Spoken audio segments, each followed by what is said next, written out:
तो बिहार की राजधानी पटना में बस कुछ ही देर के बाद विपक्षी नेताओं की महाबैठक शुरू होने वाली है।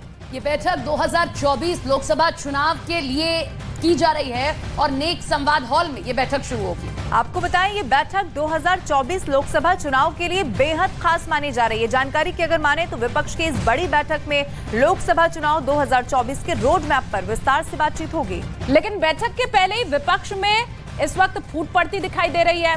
सूत्रों के हवाले से खबर ये मिल रही है कि केंद्र के अध्यादेश के खिलाफ अगर कांग्रेस आम आदमी पार्टी का समर्थन नहीं करती है तो फिर केजरीवाल इस बैठक से वॉकआउट कर सकते हैं। विपक्षी दलों की बैठक से पहले केजरीवाल ने दिल्ली में प्रशासनिक सेवाओं पर नियंत्रण से जुड़े केंद्र के अध्यादेश के खिलाफ विपक्षी दलों को पत्र लिखकर उनका समर्थन मांगा है। उन्होंने अध्यादेश पर चर्चा के लिए विपक्षी दलों से समर्थन भी मांगा है और ये कहा है कि अगर ऐसा नहीं हुआ, यानी कि उनकी शर्तों को अगर नहीं माना गया, तो फिर इस बैठक से वो वॉकआउट कर सकते हैं। फिर वो साथ इस 17 दलों का नहीं देने वाले।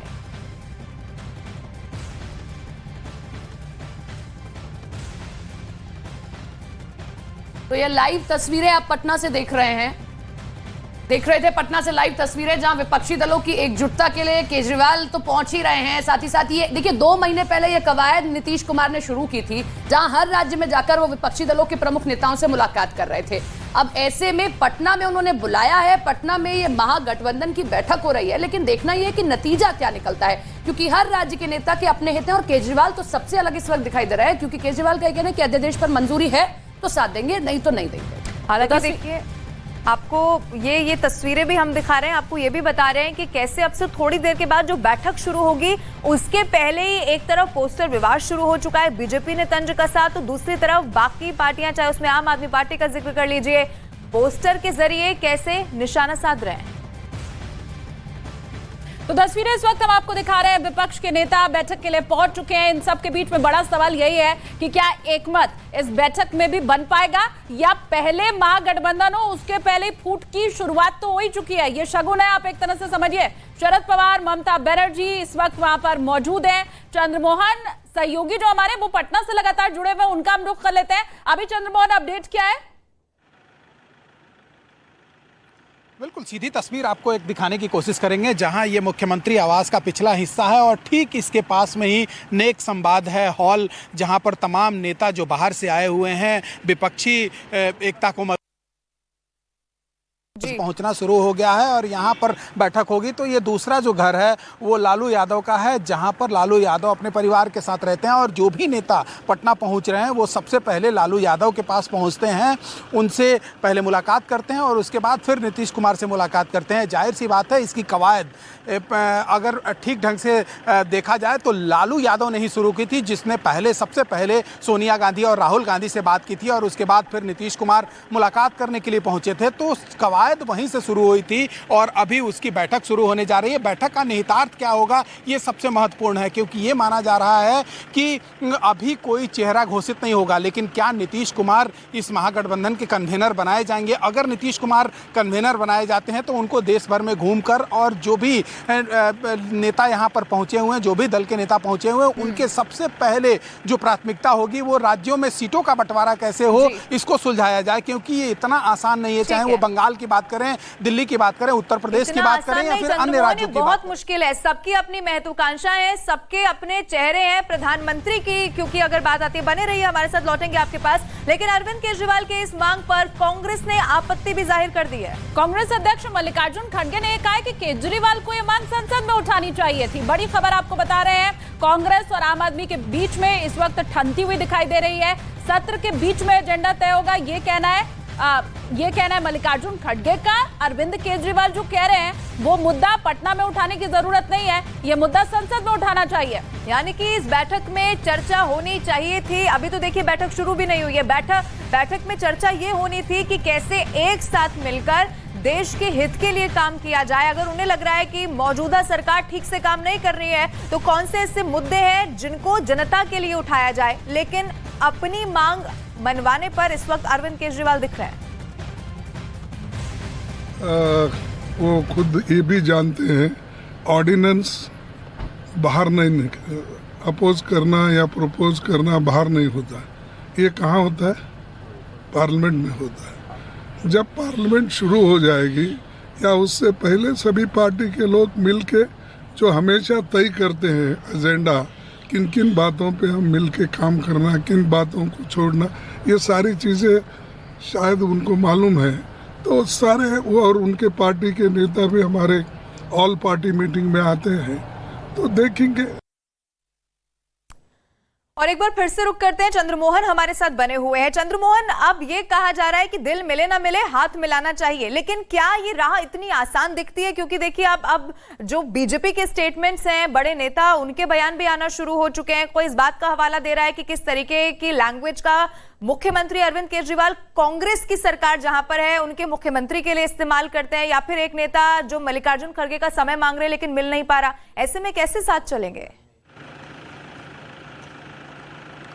बिल्कुल, देखिए इस महागठबंधन के लिए उतनी राहें आसान तो नहीं है, लेकिन आज जो बैठक हो रही है उस बैठक में निहितार्थ क्या निकलता है, उसके मायने क्या होंगे, और शाम में जब प्रेस कॉन्फ्रेंस होगा इस मीटिंग के खत्म होने के बाद उसमें क्या कहा जाता है, ये सबसे महत्वपूर्ण है। क्योंकि जिस तरह से अरविंद केजरीवाल की पार्टी के नेताओं ने न्यूज़ 18 इंडिया को बताया है कि जो दिल्ली में ऑर्डिनेंस आया है उसको लेकर लगातार अरविंद केजरीवाल मल्लिकार्जुन खड़गे से मुलाकात के लिए वक्त मांग रहे हैं, लेकिन वक्त नहीं मिल रहा है। और उनकी पार्टी ने सबसे पहले ये भी शर्त रख दी है कि जब ये मीटिंग शुरू होने वाली है उसमें सबसे पहले ये मुद्दा आना चाहिए, और अगर ये मुद्दा नहीं आता है तो फिर वो इस मीटिंग से वॉकआउट कर जाएंगे। और अब से थोड़ी देर बाद बस मीटिंग शुरू होने वाली है। ये नेक संवाद हॉल है जो मुख्यमंत्री आवास का ये पिछला हिस्सा है, और यहाँ पर सभी नेताओं के पहुँचने का सिलसिला भी शुरू हो गया है। तो जाहिर सी बात है जब मीटिंग शुरू होती है उसमें क्या निकलता है, लेकिन जिस तरह से अरविंद केजरीवाल की पार्टी आपने शर्तें रखी हैं, अगर उनके बातों को नहीं सुना जाता है तो हो सकता है कि वो वॉकआउट कर जाएं, और अगर वॉकआउट कर जाते हैं तो नीतीश कुमार के लिए ये सबसे बड़ा सवाल खड़ा हो जाएगा कि जिस महागठबंधन के लिए यहाँ पर उन्होंने तमाम नेताओं को, तमाम पार्टियों के, विपक्षी पार्टियों के नेताओं को बुलाया था, वो कितना सफल होगा, इस पर जरूर सवाल खड़े हो जाएंगे। वक्त के बाद शुरू हो जाएगी। चंद्रमोहन, आप वहीं मौजूद हैं, कौन वॉकआउट करता है, नहीं करता है, साथ मिलकर रहता है, कुछ वक्त में स्पष्ट हो जाएगा। लेकिन देखिए पटना में आज विपक्षी दलों की नीतीश कुमार की अगुवाई में ये बड़ी बैठक हो रही है। आपको बताएं, इस बीच बीजेपी ने पोस्टर जारी कर राहुल गांधी पर तंज भी कस दिया है।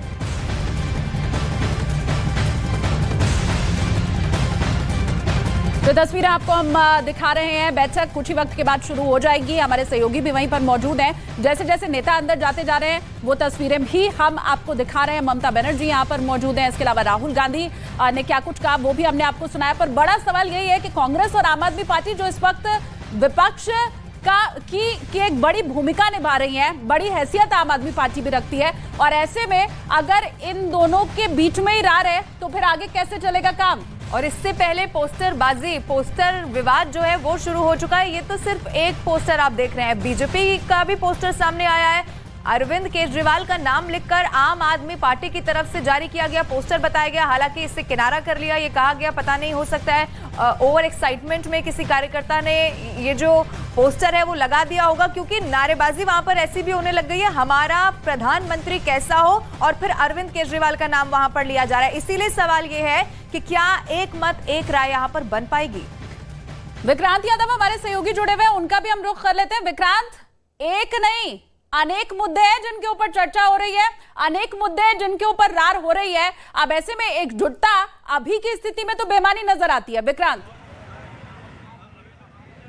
देखिए, मैं आज की बैठक से बहुत ज़्यादा उत्साह अगर विपक्ष खेमा या विपक्ष के समर्थक या उनके कार्यकर्ता लगाएं तो ऐसा नहीं होने जा रहा। एक साल के करीब का समय है, ये पहली बैठक है। पहली बैठक में ये कोशिश की जा रही है कि एक ऐसा फॉर्मूला कि देश के अधिकांश राज्यों में, जिसमें से आप बंगाल को छोड़ दीजिए, केरल को छोड़ दीजिए और पंजाब को छोड़ दीजिए, जहाँ पर ये जो विपक्षी दल अंदर बैठे हैं इनमें गठबंधन नहीं हो सकता, उस तरीके की स्थिति नहीं बनती हुई दिखाई देगी। लेकिन बाकी देश में एक स्थिति ऐसी जाए कि करीब करीब 400-450 सीटों पर अगर विपक्ष का एक उम्मीदवार तैयार हो सके बीजेपी के खिलाफ लड़ने के लिए, ऐसा एक मोटा मोटा खाका अगर तैयार हो जाए, ये एक प्लानिंग लेकर विपक्ष सामने चल रहा है। दूसरी बड़ी बात कि प्रधानमंत्री कौन होगा, ऐसी कोई बात डिस्कस नहीं होने वाली, ऐसी कोई बात चर्चा में नहीं आने वाली।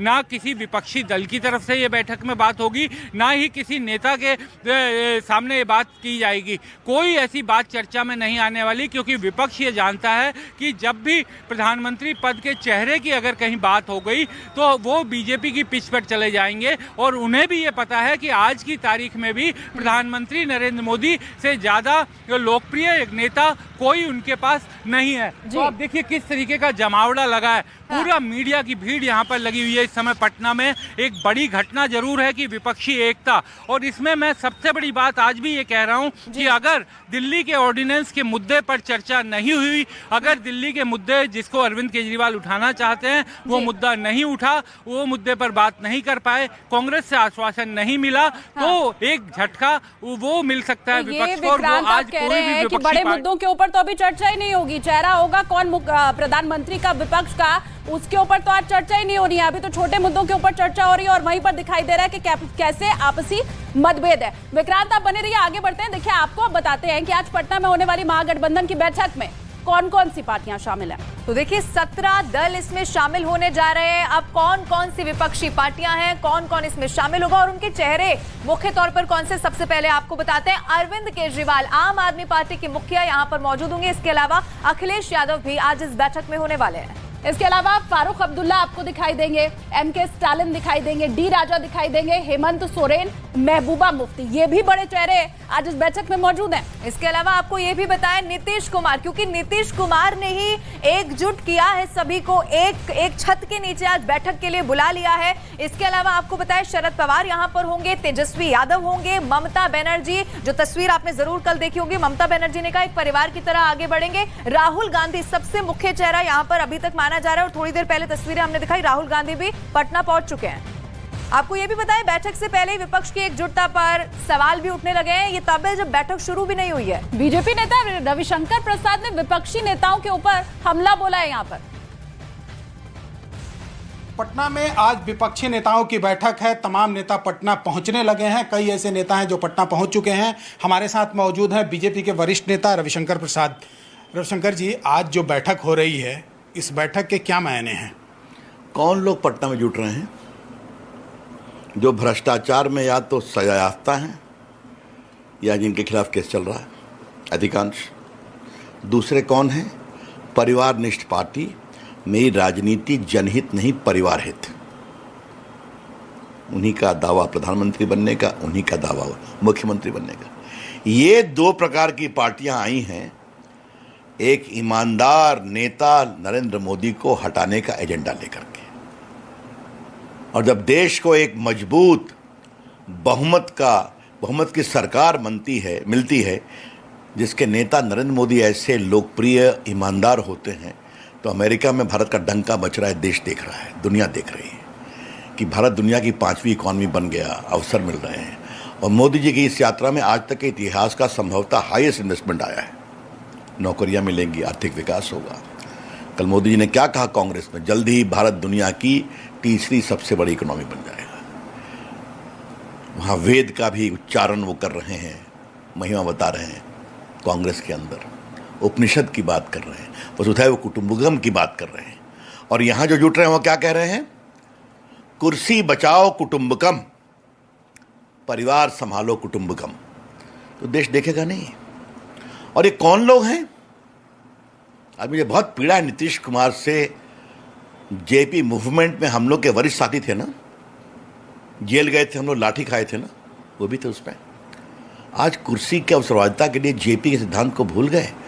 और जिन लोगों ने इमरजेंसी में जेपी को बंद किया, जेपी की किडनी खराब हुई, ऐसे के साथ खड़े हैं। और एक बार फिर से रुक करते हैं, चंद्रमोहन हमारे साथ लाइव लगातार बने हुए। चंद्रमोहन, कई सारे दलों के मुखिया का ये मानना है कि ऐसी सीटें जहां पर क्षेत्रीय दलों का प्रभाव ज्यादा है, वहां पर फिर हो सकता है कांग्रेस को वो सीट छोड़नी पड़े। अब ऐसी स्थिति को लेकर भी विरोधाभास मीटिंग में हो सकता है अगर ऐसी चर्चा हुई तो। बिल्कुल, और ये होना ही है, क्योंकि जब सीटों के बंटवारे की बात आएगी तो उसमें कांग्रेस के नेताओं से जो जानकारी मिली है उसके मुताबिक ऑल ओवर इंडिया में 350 सीटों पर कांग्रेस चुनाव लड़ना चाहती है। ऐसे में वो कम कहाँ पर लड़ेगी और ज़्यादा किन सीटों पर चुनाव लड़ेगी, इसको लेकर पेच फंस सकता है। और जो चाहे वो बंगाल की बात करें, दिल्ली की बात करें, उत्तर प्रदेश की बात करें या फिर बिहार की बात करें, सीट बंटवारे को लेकर फॉर्मूला क्या होगा, ये नीतीश कुमार अगर कन्वेनर चुने जाते हैं तो इसके बाद उन बैठकों को बुलाकर और उसके बाद उसमें समझौता भी करने की बात होगी। लेकिन आज की मीटिंग में क्या होता है, इसके लिए थोड़ा इंतजार करना होगा। और ये नेक संवाद का हॉल है, ठीक ये मुख्यमंत्री आवास के पीछे का हिस्सा है, जहां पर तमाम नेता जो हैं वो पहुंच चुके हैं और हेमंत सोरेन का आने का इंतजार हो रहा है, क्योंकि हेमंत सोरेन अब तक पटना पहुंचे नहीं हैं। और जब यहां पर पहुंचेंगे उसके बाद सामने लालू यादव जी। तो चंद्रमोहन पटना से आपको जानकारी दे रहे हैं, बैठक कुछ ही वक्त के बाद शुरू होने वाली है, लेकिन इस बैठक के पहले अरविंद केजरीवाल की तरफ से एक शर्त रख दी गई है। शर्त ये कि अध्यादेश को लेकर के अगर बैठक में चर्चा होती है तब तो वो आगे बात करेंगे, अगर चर्चा नहीं होती है वॉकआउट कर जाएंगे। बात विपक्षी एकता की हो रही है, मेजबानी नीतीश कुमार कर रहे हैं, तमाम दलों को नीतीश कुमार ने बुलाया है और इसके पहले कि एक राय एक मत कुछ हो पाए उसके पहले यहां पर दरार और रार दिखाई दे रही है। अब बड़ा सवाल यह है कि आज अरविंद केजरीवाल क्या वाकई वॉकआउट तो नहीं कर जाएंगे। देखिए 2024 लोकसभा चुनाव के लिए विपक्ष ने एकजुट होकर बीजेपी का मुकाबला करने का ये पूरा प्लान तैयार किया है। चुनाव के लिए बिहार के मुख्यमंत्री नीतीश कुमार ने 450 लोकसभा सीटों पर विपक्ष का संयुक्त उम्मीदवार उतारने का फॉर्मूला तैयार कर लिया है। और आज जबकि 18 विपक्षी दलों के बड़े नेता एकजुट होंगे तब इस फॉर्मूले को बैठक में रखा जाएगा। सूत्रों के हवाले से खबर है कि नीतीश कुमार ने 6 सूत्र का एजेंडा तैयार किया जो पटना में होने वाली बैठक में सहयोगी दलों के सामने रखा जाएगा। फॉर्मूले के मुताबिक ज्यादातर राज्यों की एक सीट पर विपक्ष का एक ही उम्मीदवार उतारने पर सहमति बनानी होगी। इसके लिए जो नीतीश कुमार का प्लान है उसमें उत्तर प्रदेश, बिहार, झारखंड, दिल्ली, तमिलनाडु, कर्नाटक, महाराष्ट्र, मध्य प्रदेश, छत्तीसगढ़, राजस्थान, पश्चिम बंगाल, हरियाणा, जम्मू कश्मीर, हिमाचल प्रदेश, उत्तराखंड, गुजरात और असम में बीजेपी के खिलाफ एक उम्मीदवार उतारना है। वहीं केरल के लिए अलग फॉर्मूला तैयार किया गया है। केरल की 20 लोकसभा सीटों पर बीजेपी के कमजोर संगठन की वजह से कांग्रेस और लेफ्ट दोनों चुनाव लड़ेंगी, क्योंकि दोनों में से कोई भी जीते विपक्ष के खाते में ही सीट जाएगी। इसके साथ ही उड़ीसा, तेलंगाना, आंध्र प्रदेश और पंजाब की सीटों पर कांग्रेस के साथ प्रभावी क्षेत्रीय दलों को इस फॉर्मूले से बाहर रखा जाएगा। बैठक में इस फॉर्मूले को विपक्षी नेताओं के सामने रखा जाना है, जिसके बाद ये तय होगा कि 2024 को लेकर 23 जून को होने वाली बैठक कितनी कामयाब रहेगी। एक और बड़ी खबर इसी से जुड़ी आपको बता दें, बिहार की राजधानी पटना में अब से कुछ ही देर में विपक्षी नेताओं की महा बैठक शुरू होने वाली है। बस कुछ ही देर के बाद मुख्यमंत्री आवास के अंदर ये बैठक शुरू हो जाएगी। सभी नेता यहाँ पर पहुंच भी चुके हैं। ये बैठक 2024 लोकसभा चुनाव के लिए बेहद खास मानी जा रही है। कई सारे ऐसे मुद्दे रहने वाले हैं जिस पर चर्चा होगी। एक मत बनाने की कोशिश इस बैठक में की जाएगी। तो अब से बस कुछ ही देर के बाद ये बैठक शुरू होने वाली है। तमाम बड़े चेहरे यहाँ पर पहुंच चुके हैं। जो 2024 की रणनीति बनाई जानी है, किस तरह से सीटों का बंटवारा हो, हालांकि प्रधानमंत्री का चेहरा क्या होगा, कौन होगा, उसके ऊपर तो हमारे सहयोगी विक्रांत ने बताया कि आज तो डिस्कशन नहीं होने वाला है। एक बार फिर से हम विक्रांत का रुख कर लेते हैं। विक्रांत, ये तो मुहूर्त अभी निकला ही है और ऐसा लग रहा है कि ये पूरा का पूरा जो यहाँ पर आज बैठक बुलाई गई है उसमें खंडन भी यहाँ पड़ने वाला है। एक चीज और विक्रांत आप समझाइए, आपने कहा कि चेहरा कौन होगा इसके ऊपर चर्चा नहीं होगी, तो चर्चा होगी किसके ऊपर? देखिए, विपक्ष का चेहरा कौन होगा, इस सवाल पर विपक्ष 2024 के चुनाव में जाना ही नहीं चाहता। उसका ये साफ मानना है कि अगर हम गठबंधन करके चुनाव लड़ सके तो उससे हम एक मजबूती से चुनाव लड़ते हुए दिखाई देंगे। और केवल इतनी उनकी पूरी कसरत है कि इस तरीके का एक मैसेज दिया जा सके। कौन मुख्यमंत्री, कौन प्रधानमंत्री बनेगा, कैसे प्रधानमंत्री बनेगा, ये सब वो चीज़ें हैं जो नतीजे आने के बाद विपक्ष तय करेगा। विपक्ष का साफ ये कहना है कि 2024 का चुनाव विपक्ष एक चेहरे के बिना लड़ेगा और केवल जनता के मुद्दों पर वो चुनाव लड़ने की कोशिश करेगा। तो ये बात साफ है। इससे दो चीजें साफ होती है कि एक तो प्रधानमंत्री नरेंद्र मोदी की लोकप्रियता का मुकाबला करने के लिए विपक्ष के पास आज भी कोई बड़ा चेहरा नहीं है। इस बात को विपक्ष स्वीकार करता है और यही कारण है कि चेहरे की जगह मुद्दों पर चुनाव लड़ना चाहते हैं। और मुद्दों पर अगर चुनाव लड़ा जाएगा तो विपक्ष को लगता है कि वो अपनी बात ज्यादा बेहतर तरीके से कह पाएंगे। सके। अब रही बात कि आखिर विपक्ष ये महाजुटान क्यों चल रहा है। बैठक शुरू हो चुकी है। इस बैठक का एक एजेंडा है, सिर्फ एक एजेंडा, कि किसी तरीके से बीजेपी के खिलाफ 1-to-1 मार्किंग की जा सके, यानी कि पूरे देश में जहां पर भी बीजेपी चुनाव लड़ रही है वहां पर उसके खिलाफ विपक्ष का एक उम्मीदवार हो, साझा उम्मीदवार हो। लेकिन उसमें कुछ राज्य अपवाद हैं, पंजाब, केरल और बंगाल। इसके अलावा कोशिश मोटी ये है कि ये खास तौर पर ऐसे मुद्दे रहेंगे जो चर्चा का विषय होंगे। विक्रांत बने रहिए हमारे साथ। लेकिन एक और बड़ी खबर इसी से जुड़ी बता दें, पटना में विपक्ष की बैठक पर बीजेपी ने सवाल उठा दिए हैं। बीजेपी नेता स्मृति ईरानी ने कहा है जो लोग पुल नहीं बना सकते हैं वो डेमोक्रेटिक ब्रिज